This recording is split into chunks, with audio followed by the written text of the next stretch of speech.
This is going to be about why gang stalking or electronic harassment is going to always continue to win, why it's going to be around for a long time.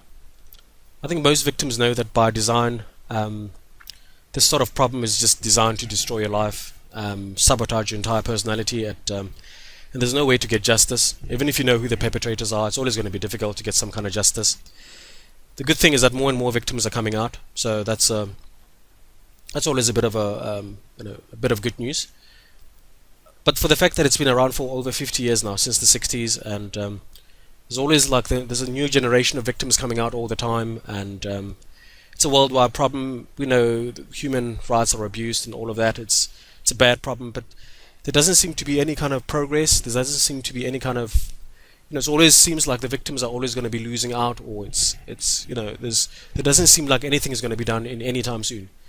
Um, so some of the reasons why it's going to take a while. I mean, the nature of the problem is mostly because there's it's about who's involved.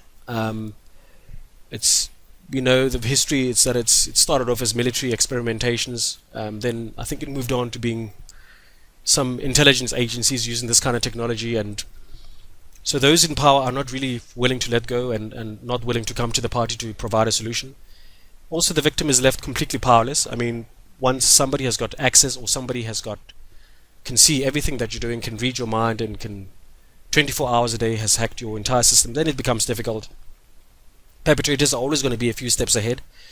Um, so the ideal situation would be if electronic harassment was more or less the same crime as any other killing or any other kind of human rights abuse, and if that fails, if there was a way in which, if you're a new victim, if there was a way in which you could take out whatever they're using, a chip or whatever it is that they're using to hack your brain. Also, if society at large knew beforehand, or if most people knew or were aware that this problem is there and it's around. Um, Also, if victims knew, so once you get implanted with this rubbish, if you knew that there's a problem, and then how do you deal with this sort of thing? How do you handle it instead of it taking so long? Um, and it would be nice if it was possible to get justice. I mean, it's like murder. This sort of thing is like killing a person, but yet for this level of 24-hour abuse, there isn't this literally nothing. You're literally getting raped, or you're literally getting killed, or you're literally getting slaughtered, and there's nothing. There's no kind of justice that you can get back.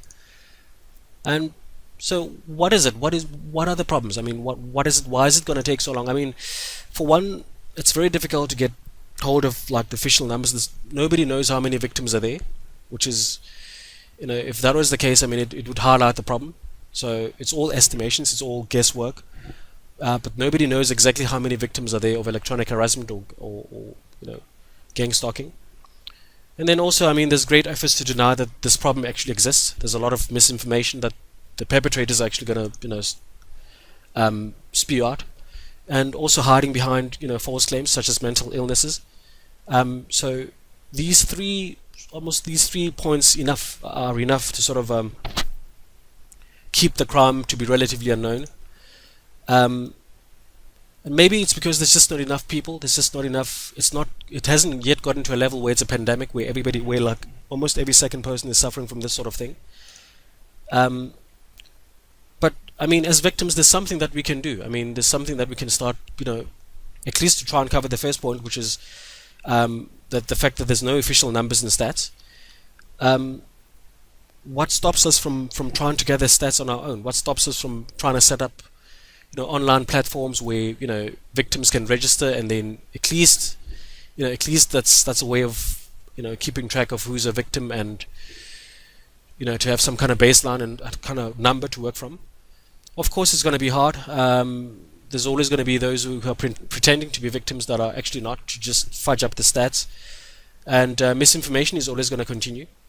But at least it's one win out of the three. At least it's a step in the right direction. Just having a number, or having victims come out and saying, I'm a victim. And then the other problem is when it comes to victims themselves. I mean, it takes them a while to figure out, and a while to sort of know that there's a name for what they're going through. And this is called gang stalking or electronic harassment.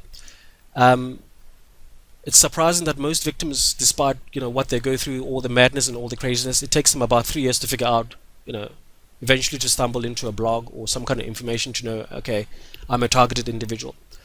Throughout all their time, they're going through a lot of pain, 24 hours abuses, quality of life has been destroyed, and most of them are actually in a terrible state. They're not able to be in a position where they can, they probably want to go forward. Actually, they get to a position or a state where they actually don't care anymore.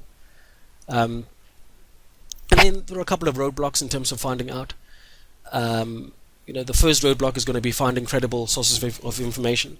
The problem right now is that if you kind of hearing voices or you're going through the symptoms, there's a whole list of symptoms, but one of the most common ones is always going to be hearing voices, and it's very difficult, to sort of differentiate that from something like schizophrenia. And if you are looking for that information or going online and going, I've got the symptoms, you always, going to bump into the wrong type of site. And then there's also accepting reality. It's very difficult for most victims once they have a suspicion that it might not be mental illness. It's very difficult to accept that, this is probably going to go on for the rest of the life. Or maybe for the fact that it's very difficult to work out and it's too many things happening. It's difficult to put all the pieces together. But what about the victims that are knowledgeable? What about the victims that know already? What about the victims that are a little bit more experienced? If information is the problem, if new victims takes them so long to understand what it is that's happening to them, how about improving the quality of information? A little case study would be trying to, you have a problem, you suspect that you've got some of the victims, but just the technical jargon sometimes is too high or the gap is too big. Like things like voice to skull, people don't know about that. Probably know more, terminology surrounding mental illnesses. And also, those victims that are already experienced, what stops them from trying to improve the stats or try and keep track of the number of other unknown victims? The whole point of this is to make it quicker for the next guy or for the next guy who's going to encounter this problem. Just reducing that gap in terms, reduce it from 4 years to something like maybe a few months. Other big problem here is that actually nobody cares. The medical sector doesn't care. They're simply going to pretend that they don't know what's going on. So you have a problem that the people that are supposed to be responsible, you've got all of these victims going, to psychiatrists and psychologists, and psychiatrists are always going to be happy to keep them in that sort of misguided or misdiagnosed state. And some of them, it's not their fault. It's because they know if you're trying to play a hero as a medical practitioner, you're putting your own life at risk, or sometimes you're even losing your own profit or your money-making scheme. And then also police and law enforcement. Originally this was done as part of almost punishment or the most extreme form of torture, and they don't care. They're not going to help. They don't want to help. Government as well. They're all going to pretend that they don't know what's going on. And it's sad that if you try and turn to some spiritual outlet, that there seems to be no help there as well. There seems to be no way of sort of getting any kind of closure, because most religious organizations either are aloof, or they've been actually getting bribed, or they've been gagged. Friends and family as well, they don't understand. They'll probably want to care. And also the fact that as a victim, most victims are going to be sort of cocooned and they want to stay in their own comfort zone and they're not going to come out, mostly because of the fear of the stigma and being labeled a bad or crazy person. So again, it comes down to victims that can do something about this. It comes down to victims that can help. What is it that's stopping those that are a little bit more advanced from setting up advanced online support structures? At the moment, only sort of support that you have is a blog, or there's a couple of forums or a couple of live chats that happen every now and then. But how about victims try and step it up a little bit and try and take it up to the next level? And this is probably going to be a little bit harder. Nobody's got the energy to sort of almost nanny or look after another person, but it might be a step in the right direction if the medical sector is turning all of us away, or if there isn't a proper support system. So how about stepping it up a notch? So just the problem again. I mean, it's more than just misinformation or denials, or lumping this into schizophrenia category. It's more about making money. Uh, and I think at the end of the day, somebody is milking it in, is making money, is making the cash. And the fact that this advanced technology that's being implanted inside inside of somebody else's brain, um, where pretty much all your moves, all your thinking, all your plans, if you're planning to go see somebody, if you're planning to go lay a charge, everything is almost like being sabotaged.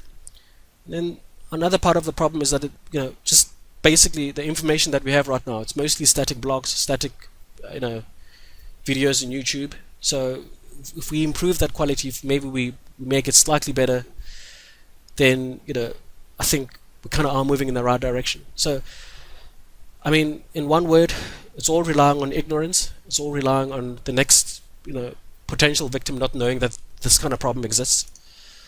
And there's very little that we can do, but if we try and be creative in what we can control, which is possibly maybe the only thing that we can control is this quality of information that we share, or the way in which we're trying to get this word out.